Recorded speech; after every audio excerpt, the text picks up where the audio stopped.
This is Matt Young from King Parrot, and you're burning up on Hellbound.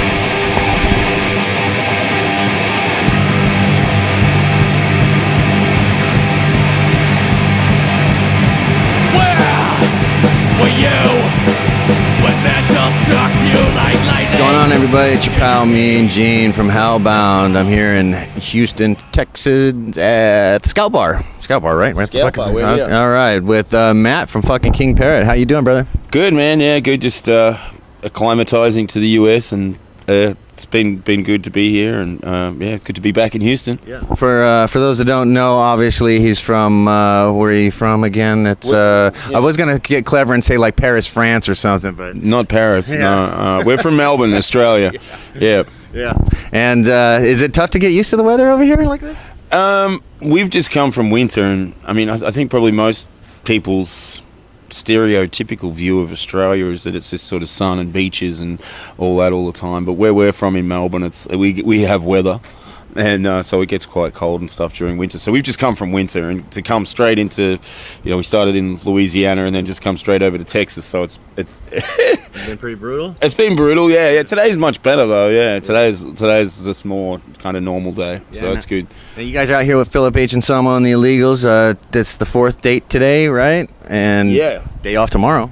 4 days we've done in a row, and day off tomorrow. But yeah, it's been great so far. The shows have been amazing. So yeah, it's been awesome. The turnouts have been great, and we've had Flesh Order from Texas as well, supporting on a couple of the dates, and we had the Black Mariah as well playing, which was great. The Illegals are in great form, and we're just really happy to be out here with our friends and playing some some twisted, obscure sort of extreme metal. It's not the Illegals are definitely their own entity, and it's just to see them. I've obviously heard the records a bunch, but to see what they do live is really incredible. And then they're chucking in some of the heavier Pantera stuff as well, and.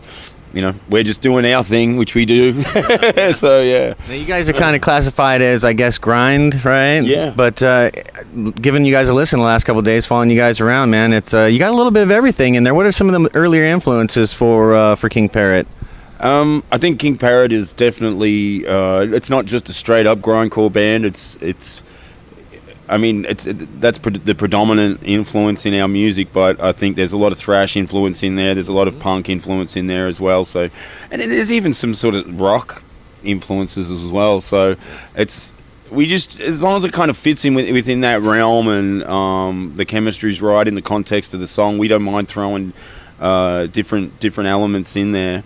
And I guess that kind of helps us keep it a little bit fresh, and sort of, broadens our parameters a little bit in terms of the creativity process. Opens it up for you guys, right? Yeah. And so, I think it's good, and I think, with the guys in the band, we've all come from different sort of backgrounds, but we've all identified each other as people that are musos that are going to be doing this for the long haul. You know what I mean? We're not so we got to 30 and then we quit because we needed to do this or whatever. It's like, no, we're going to be doing this, no matter what happens in our lives, we're going to be playing music. It's a commitment.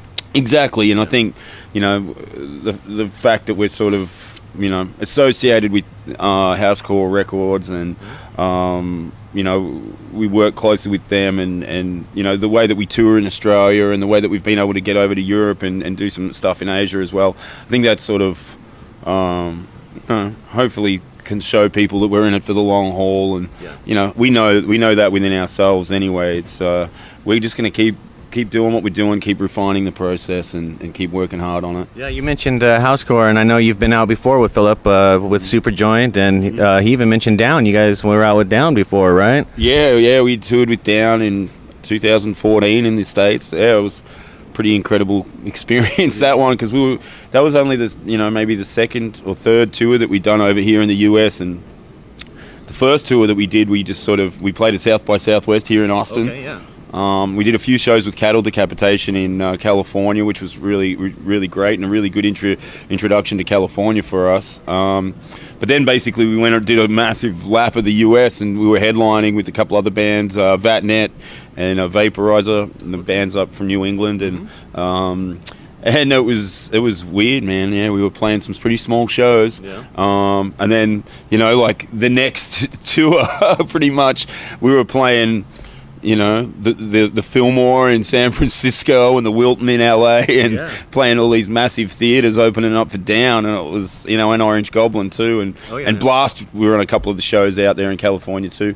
But yeah, it was just a surreal experience for us. It was from one extreme to the other, almost, right? Yeah, and we're very grateful for those opportunities that we've had. But I think people and musicians that we've come across and the bands that we've been able to tour with over the years, know that we're there. We know that we're in it for the long haul, and that we're going to keep, working on our craft and keep chipping away at it. I guess, I think these days, and maybe in the last year or two, we kind of, we really pedal to the metal in the beginning when we started touring internationally, but, we're just sort of getting into our groove now. I feel, and it's going along really well. So yeah.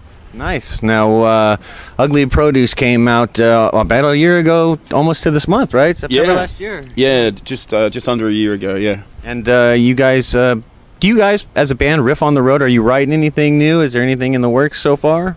Yeah. So we've got probably got half an album written. Last year we did a tour with Superjoint and Devil Driver and Childbite. I was there. Yeah, and so after that tour, we spent a bit of time writing down in Louisiana.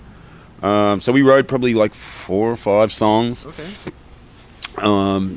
In that space, and got them demoed, and then we've probably got about another 5, 6 songs demoed at the moment in demo form. So after we finish this tour, we're going to do the same thing again and do some more writing. Are you going to do it there at the Lair again? Yeah, we're just going to go and do some demoing and just get the ideas down so we can listen back and all that, and then we'll probably record proper sometime next year, and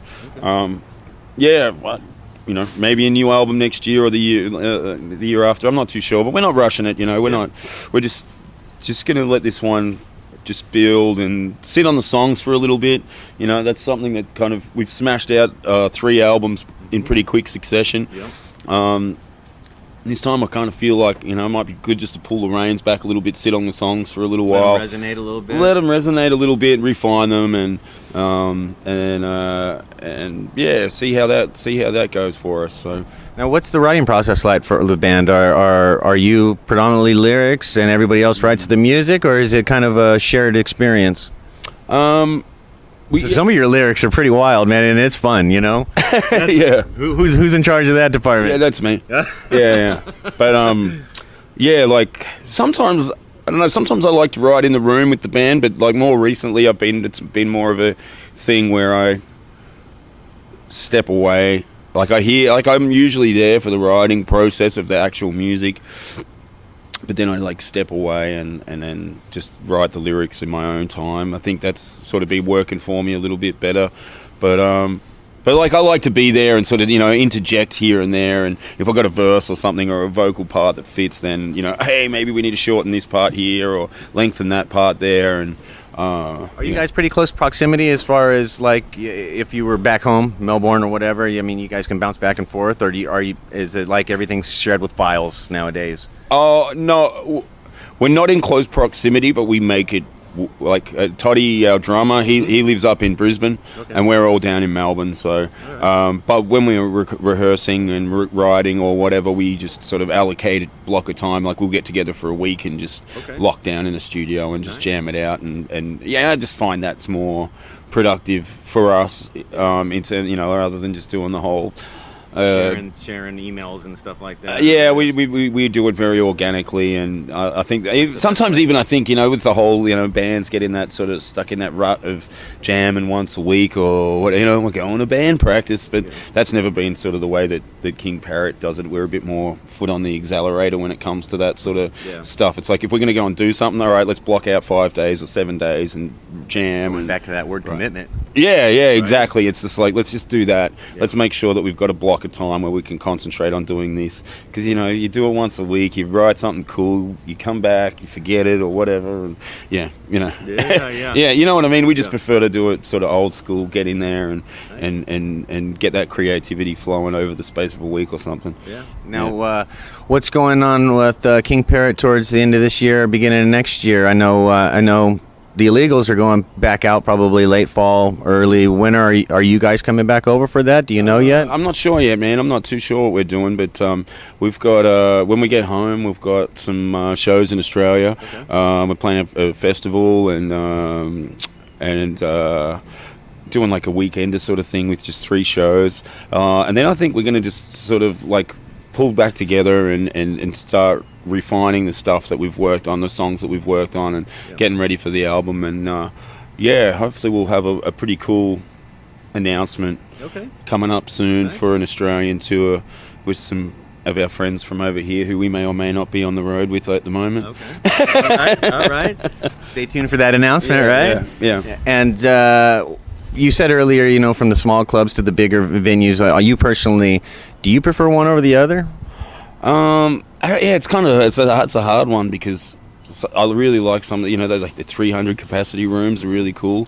Yeah. That's always been like fun for us, and sometimes you kind of got the really good PA systems in those rooms. Sometimes you don't, so it's like a bit hit and miss with those shows. But I also like the shows where we have a bit more stage to move around as well. Like we played over in San Antonio the other night at the Rock Box, and it's a bit of a bigger stage, and that's always fun. So playing those sort of stages, I like, because I like to be able to move around a lot, but you can't sort of beat that intimacy of the smaller stage, and when the audience is right up in your face. Seeing the whites of the eyes. Right? Yeah, that's also. I mean, I don't mind either way. I also like doing the festivals and stuff. We've been lucky enough to play a whole bunch of festivals over the years, and play on those bigger stages, and that's always fun too. So I don't mind, man. As long as we're playing, it's all good. It's all a different experience. So as an artist, do you and a human being, do you ever get nervous?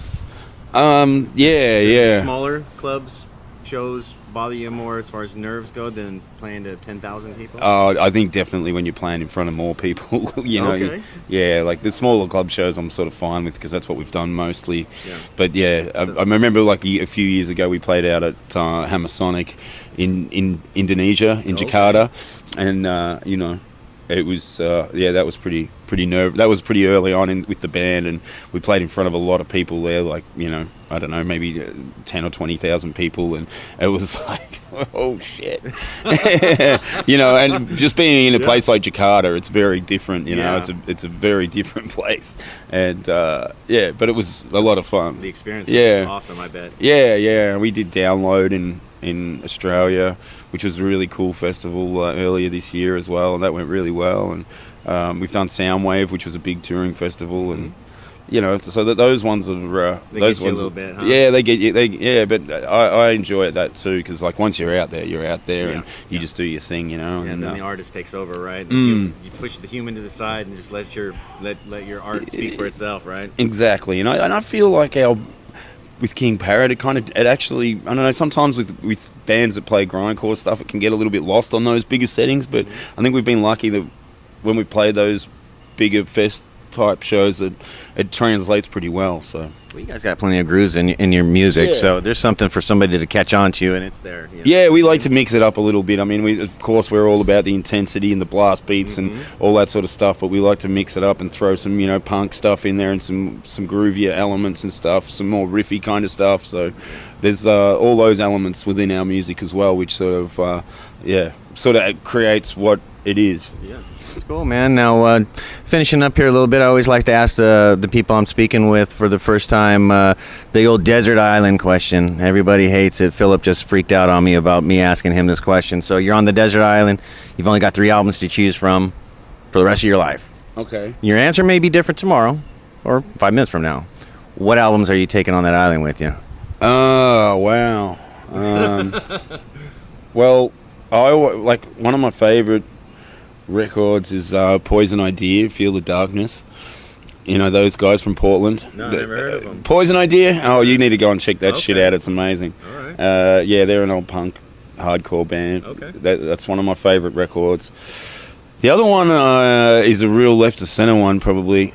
It's by the Kinks, the old English band, and there's an album called the Village Green Preservation Society, which I just love that album for some reason. Right. It's got some really wacky songs on it, and it's one of those albums that I just have in my car. Okay. And when I'm driving along in my car by myself, Yep.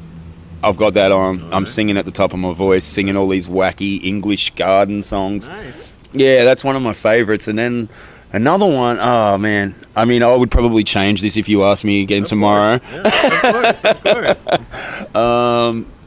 But geez, what's another one? I don't know, man.